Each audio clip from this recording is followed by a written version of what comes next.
Hello, my dear students. How are you all? I hope you all are doing good. So, here I welcome you all in your science class. In this class, we will discuss a new chapter of your science book. Yes, of course. Here we will discuss in today's class, we will discuss two important things about air, about water. Yes, these are the two important things. Here we will see about air and water in depth. If you are thinking, what ma'am, what we have to discuss? I will tell you, we just have some patience, okay? Here we will discuss about, first of all, we will discuss about air. What is air? Okay, first we will see air. What is atmosphere? Okay, atmosphere and the layers of atmosphere. And after that, in our earth, how we can distribute the air means the air is comprised of which gases. Okay, then we will see the air and their properties. Air also have some properties. Yes, air also have some properties that we have to discuss. Then we move on, water. What is water? Okay, what percentage of water in our Earth's atmosphere? How many percentage of water is there? Then we will see if the water is impure, if the impurities is in the water, how we can purify it. Okay, these are the things that we will discuss here in this class, in this chapter. Okay, that means this chapter should be interesting and fun for you. So यही चीजों को बेटा हमने इस class में discuss करना है, हवा और पानी के बारे में इन डेप्थ. तो चलिए फिर अपनी क्लास को शुरू करते हैं और इस क्लास में कुछ नया जानने के लिए और समझने के लिए इस वीडियो को जरूर देखना पूरा. ओके, चलिए. Chapter 7, air and water is the name. Let's start with air and atmosphere first. Air और एटमॉस्फेयर क्या है? Our earth is surrounded by a layer of air. हमारा एटमॉस्फेयर एक लेयर ऑफ एयर से सराउंडेड है. It covers the earth like a thick blanket. हमारा एक अर्थ को कवर किसने किया है? एक वी कैन से एक थिक ब्लैंकेट है हमारे अर्थ के चारों तरफ. This blanket of air is known as atmosphere. ये जो हमारी अर्थ के चारों तरफ एक ब्लैंकेट है हवा की, इसी को कहते हैं atmosphere. This layer of air is held in place due to the earth gravity. ये एटमॉस्फेयर किसकी वजह से है? आपकी ग्रेविटी की वजह से. किसकी वजह से? We should not be able to live on the earth without atmosphere. अगर एटमॉस्फेयर हम नहीं होता हमारी अर्थ के चारों तरफ तो सर्वाइवल impossible था. It protects us from the harmful ultraviolet radiation of the sun by absorbing them. It traps some heat of the sun while reflecting most of us. ये एटमॉस्फेयर हमारी सर्वाइवल के लिए बहुत इंपॉर्टेंट है, इसलिए हमारी अर्थ के चारों तरफ एक ब्लैंकेट ऑफ एयर है जिसको एटमॉस्फेयर कहा जाता है. ओके, चलिए अब लेयर्स ऑफ एटमॉस्फेयर देखते हैं बच्चों. कितनी लेयर्स होती है? 5 लेयर्स होती है हमारी एटमॉस्फेयर की. Troposphere, stratosphere, mesosphere, thermosphere and exosphere. These are the 5 layers as you can see with the picture also. Okay, starting with the first layer, troposphere. Troposphere क्या होती है? Troposphere, it is the first layer above the earth surface. ये earth surface की पहली layer होती है. ठीक है, 5 लेयर है ना, तो सबसे पहली लेयर है troposphere. It extended to the height of 15 kilometers from the surface of the earth. हमारी अर्थ सरफेस से लेके 15 किलोमीटर ऊपर तक हमारी ट्रोपोस्फेयर होती है. About 80% of all the air of the atmosphere is in the troposphere. So ज्यादातर air हमारी ट्रोपोस्फेयर में ही है. और इंपॉर्टेंट चीज है, all weather changes take place in this layer. जितने भी वेदर चेंजेस होते हैं, जैसे आपका बादल फटना, बारिश होना, थंडरिंग होना, ये इसी लेयर में होते हैं ट्रोपोस्फेयर. ये अर्थ से कितने हाइट तक होती है? 15 kilometers. Okay, second one is stratosphere. ये दूसरे नंबर की लेयर है. It is a second layer above the earth surface. The ozone gas is present in this layer which protect us from the sun harmful ultraviolet rays. ये हमें UV rays से protection देती है. यही layer में हमारी ozone layer भी होती है. ओजोन लेयर हमें कौन सी रेज से प्रोटेक्शन देती है? यूवी रेज से, ultraviolet rays से. Okay, mostly aircraft fly in this layer because it is quite suitable for them. Mostly aircraft इसी लेयर में फ्लाई करते हैं. कौन सी लेयर में? स्ट्रेटोस्फेयर में। तो स्ट्रेटोस्फेयर में दो चीजें इंपॉर्टेंट है, एक तो ओजोन लेयर होती है एंड एयरक्राफ्ट यहाँ पे फ्लाई करते हैं। थर्ड इज आइनोस्फेयर और मीजोस्फेयर, ये थर्ड है, थर्ड लेयर है, ठीक है। It is a next third layer of the earth atmosphere, earth atmosphere की तीसरे नंबर की लेयर है। It prevents small rock called meteoroids coming from the space from reaching the earth's surface by burning them. ये जो बड़े बड़े meteoroids होते हैं ना, इसको अर्थ में आने से प्रिवेंट करती है ये लेयर। जो बड़े बड़े मेट्रॉइड्स होते हैं, अगर ये अर्थ पे आ जाए तो बहुत ज्यादा डिस्ट्रक्शन हो सकता है, तो उसको वहीं पे बर्न कर देती है आपकी आइनोस्फेयर या mesosphere layer. Okay, these rocks can cause destruction on the earth if they fall on it, जो मैंने आपको बताया। Okay, It is electric charge particles which help radio to work. Okay, so ये होगा हमारा mesosphere के बारे में, ठीक है। अब आगे देखते हैं थर्मोस्फेयर, ये फोर्थ नंबर की लेयर है। So it is fourth layer above the earth surface, ये अर्थ सरफेस की चौथे नंबर की लेयर है। स्पेस शटल ऑर्बिट, यहाँ पे ही स्पेस शटल्स वगैरह यहीं पे ही किए जाते हैं, कौन सी लेयर में, आपकी थर्मोस्फेयर लेयर में। एंड लास्ट फिफ्थ है एक्सोस्फेयर, ये लास्ट नंबर की सबसे ऊपरी लेयर है। It is the outermost fifth layer of the earth surface, it contains very little layer of air, it helps to long distance communication through radio. जो communication satellites होती है या radio mobile की जो satellites होती है, communication satellite, वो हम यहीं पे ही छोड़ते हैं आपकी एक्सोस्फेयर लेयर में। ओके, तो ये हो गई हमारी 5 लेयर्स के बारे में। Okay, this thing is clear to you, 5 layers आपको क्लियर हो गई अच्छे से। ओके, फिर देखते हैं हम कंपोजिशन ऑफ एयर। एयर का कंपोजिशन क्या है, एयर में किस तरीके के कौन कौन से गैसेस होते हैं, क्या क्या होता है हमारी हवा में, ये देखना है हमने नेक्स्ट टॉपिक में। चलिए अब देखते हैं। ये आप चार्ट से आप देख सकते हैं कि इसमें आपको पूरा लिखा दिया और दिख गया है कि आपका 78% नाइट्रोजन एंड 21% आपकी ऑक्सीजन एंड 1% अदर गैसेस है। वही डिस्कस करना है। सबसे पहले हम ऑक्सीजन से देखते हैं, ऑक्सीजन कितने परसेंट है, क्या यूज है ऑक्सीजन का हमारी अर्थ में। Let's see, oxygen it comprises about almost 21% of earth atmosphere. So हमारी अर्थ एटमॉस्फेयर का 21% हमारा ऑक्सीजन है। It is the most important amongst all gases present in the air atmosphere. हम ऑफकोर्स ऑक्सीजन हम सबके लिए बहुत इंपॉर्टेंट है। Animals and human beings both use it for respiration. Of course, animals and human beings दोनों के लिए बहुत इंपॉर्टेंट है। It is necessary for burning. Burning किसी चीज को जलाने के लिए ऑक्सीजन इंपॉर्टेंट है। अगर वहां ऑक्सीजन ही नहीं होगी तो वहां कोई चीज बर्न नहीं हो सकती, आप कुछ जला नहीं सकते। Okay, it is use to get energy from the absorb food inside the body. तो ये कुछ यूजेस हो गए ऑक्सीजन के। उसके बाद नाइट्रोजन क्या है, so it is the most abundant gas and comprises 78% of the air. So air में 78% हमारी नाइट्रोजन गैस है। It cannot be taken directly from the atmosphere and utilized by plants and animals. ये directly कोई plants और animals को utilise नहीं करता है, बट प्लांट्स नाइट्रोजन लेते हैं बट इनडायरेक्टली लेते हैं। कैसे, let's see.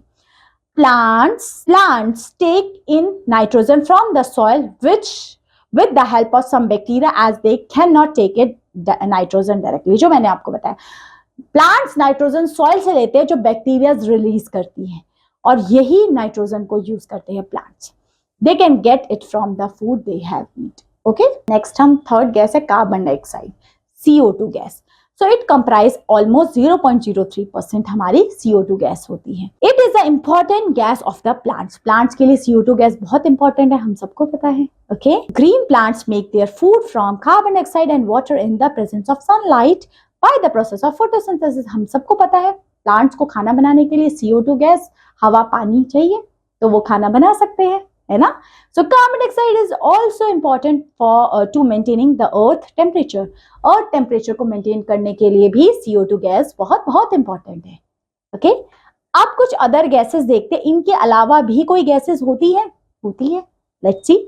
Beside oxygen, nitrogen and carbon dioxide, many other gases are also present in very small quantities in the air like argon, neon, helium, etc. ये कुछ और gases है जो हमारी एटमॉस्फेयर में प्रेजेंट होती हैं। Argon is use to fill electric bulbs. Argon का यूज कहाँ करते हैं, इलेक्ट्रिक बल्ब्स को फिल करने के लिए। मतलब इलेक्ट्रिक बल्ब्स होते हैं ना, उधर आर्गन गैस का यूज होता है। आपने इलेक्ट्रिक बल्ब्स देखे, आप लोगों के घर में होंगे, तो आपसे ध्यान रख लेना इलेक्ट्रिक बल्ब्स कहाँ होंगे, उसमें कौन सी गैस होगी, ठीक है। नेक्स्ट है neon gas. So neon is used to glow signs, means आपने किसी की शॉप के नाम पे देखा होगा, शॉप का नाम ऐसे नियॉन लाइट से लिखा होता है ताकि दूर से वो चमक जाए, है ना। तो नियॉन लाइट्स का यूज किया जाता है। अगला है helium. Helium is filled in the gas balloon. Helium का यूज किया जाता है गैस बैलून्स को फिल करने के लिए। Beside these gases, dust, smokes and water vapors are also present in air.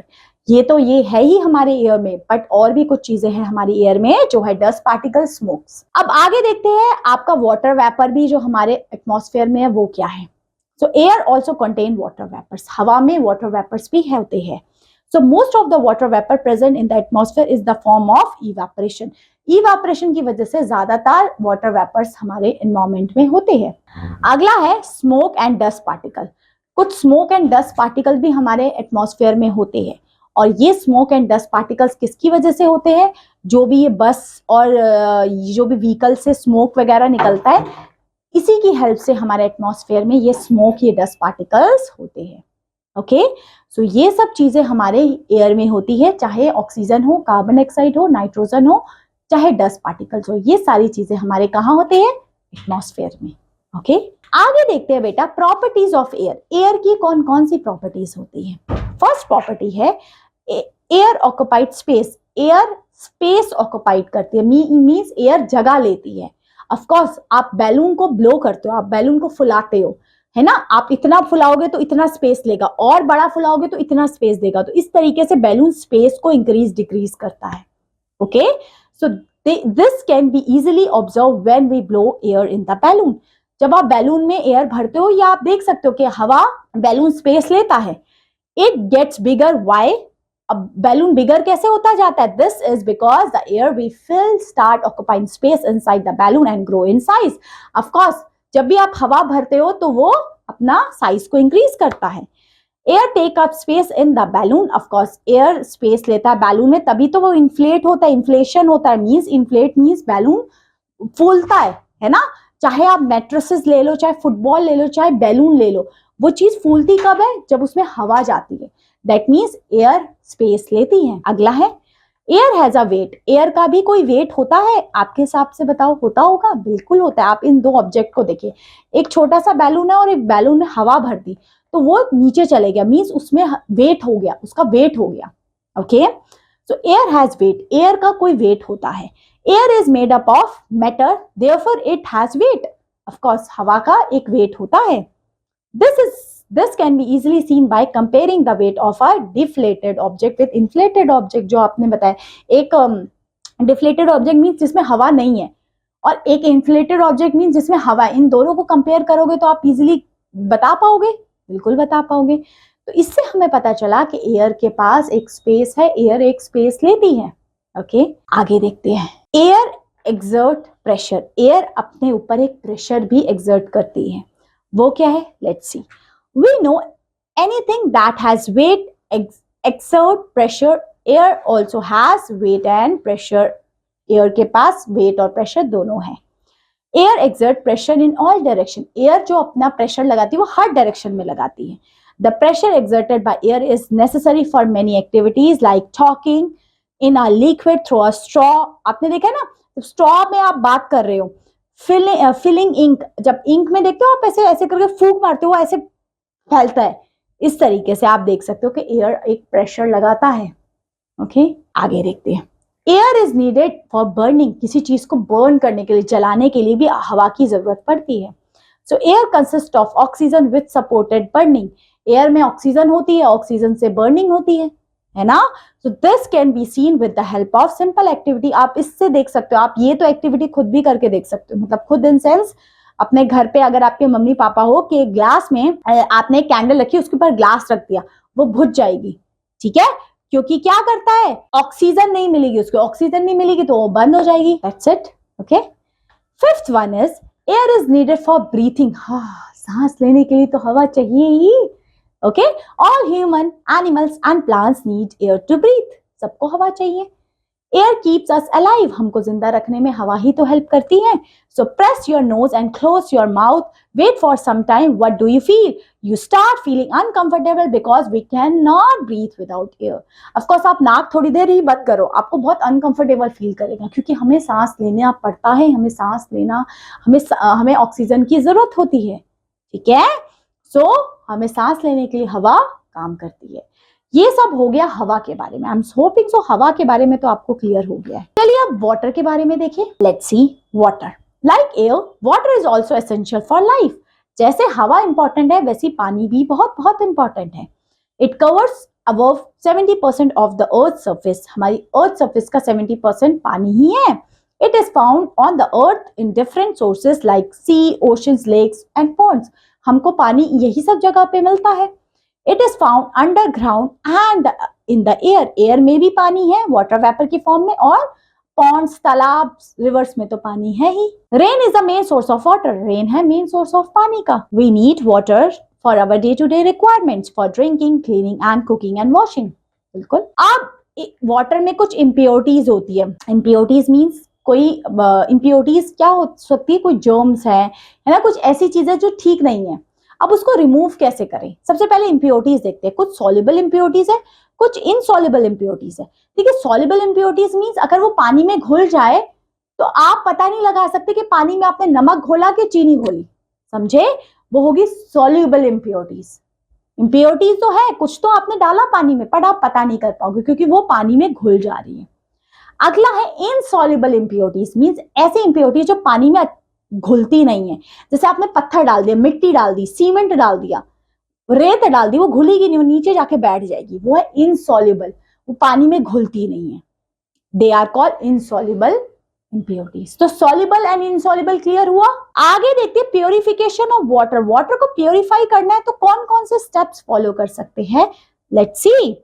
Separating soluble impurities. अभी हम देख रहे हैं सॉल्युबल, जो पानी में घुल जा रही है, उसको आपने अलग करना है. कि नमक और पानी को अलग करना है, चीनी और पानी को अलग करना है. कैसे अलग करेंगे? Let's see. Separating soluble impurities, we should always drink clean and pure water. Soluble impurities can be remove in the following ways. Soluble impurities को कैसे कैसे रिमूव किया जाता है? Let's see one by one. सबसे पहले है बेटा इवेपोरेशन से. इवेपोरेशन से हम रिमूव कर सकते हैं. On heating, water changes into water vapor. Of course, सबको पता है evaporation में क्या होता है, water vapor में change हो जाता है. This process to change the water into water vapor is known as evaporation. ये तो हमें पता है, हमने अपनी छोटी क्लासेस में बिल्कुल देखा है. Okay? This is a very simple method of separating impurities like salt and water. Salt and water को हम इसी method से remove कर सकते हैं, evaporation से. ठीक है? नेक्स्ट है डिस्टिलेशन. डिस्टिलेशन क्या है बेटा? Let's see. Distillation is another process of water purification. ये भी वाटर प्यूरिफिकेशन का एक दूसरा मेथड है. It is carried out a special apparatus consist of a round flask. ये देखो इस तरीके से, यहां आप ये ले आए. ठीक है. In distillation containment water is heated until it start boiling. इसमें जो कंटेमिनेट वाटर मीन्स जिसमें इम्प्योरिटीज है, उसको हीट अप किया जाता है.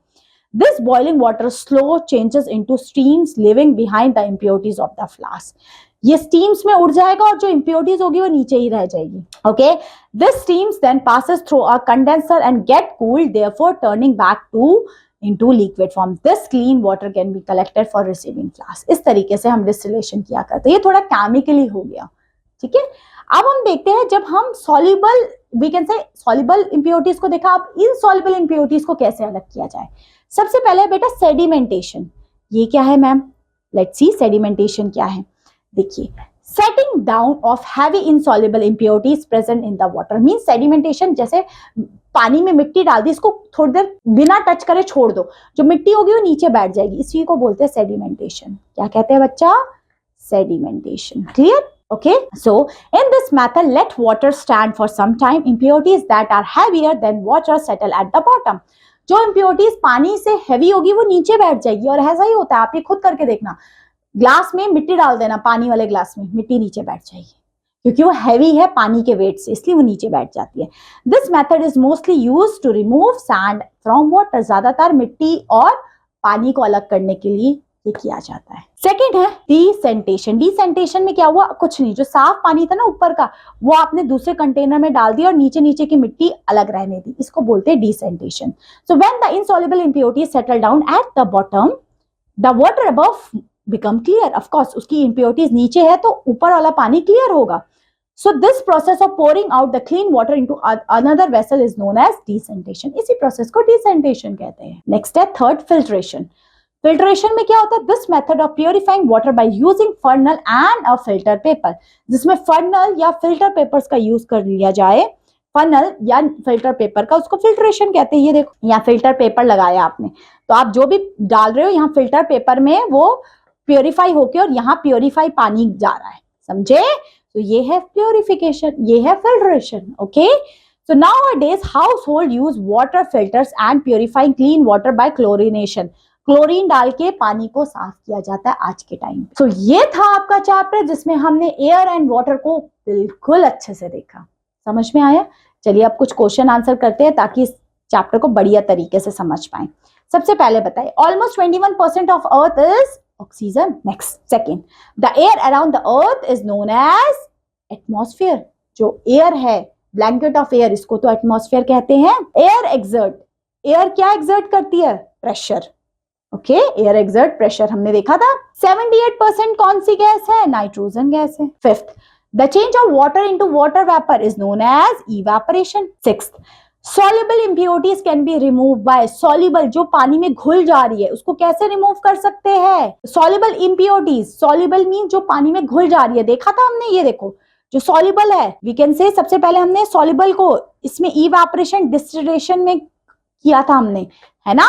सो हम यहाँ पे ऑप्शन हमारे पास क्लोरीनेशन से नहीं, वाटर फिल्टर से, तो हम इनसॉल्युबल करते हैं, सो बॉइलिंग से हम अलग कर सकते हैं। ठीक है, चलिए फिल अप बताइए अब मुझे। Are fill in the blank is surrounded by the layer of air. Our earth is surrounded by the layer, है ना? Second, air protect us from the harmful ultraviolet radiation. Okay, next, third, fill in the blank is used to burn, absorb food inside the body to get at energy. Of course, oxygen help us. हमने देखा था ये chapter में, है ना? Fourth, fill in the blank is used to glow sign. Sign को glow करने में, ये तो अभी हमने देखा था, नियॉन की लाइट्स यूज करते हैं। फिफ्थ है, fill in the blank is filled in electric bulb. Electric bulb में तो हम भी देखा था, आर्गन को यूज किया जाता है। तो यहाँ पे लिख लेंगे फिफ्थ वन, अच्छे से लिखेंगे ताकि आपको दिख जाए, है ना? ये फिफ्थ है। चलिए अब ट्रू एंड फॉल्स लिखना है। Air makes the life possible, बिल्कुल, air makes the life possible on the earth.